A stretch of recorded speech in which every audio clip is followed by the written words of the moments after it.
దావీదుకి, భూమియు దాని సంపూర్ణతయు లోకమును దాని నివాసులను యెహోవావే. ఆయన సముద్రముల మీద దాన్ని పునాది వేసెను, జల ప్రవాహముల మీద దాన్ని స్థిరపరచెను. యెహోవా పర్వతమునకు ఎక్కదగిన వాడెవడు? ఆయన పరిశుద్ధ స్థలములో నిలువదగిన వాడెవడు? వ్యర్థమైన దాని మీద మనసు పెట్టకయు, కపటముగా ప్రమాణము చేయకయు, నిర్దోషమైన చేతులు, శుద్ధమైన హృదయమును కలిగి ఉన్నవాడే.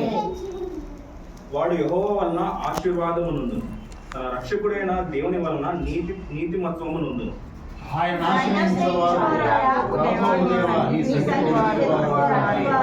గుమ్మములారా మీ తలులు పైకెత్తుకొనుడి, మహిమగల రాజు ప్రవేశించినట్లు పురాతనమైన తలుపులారా మిమ్మును లేవనెత్తుకొనుడి.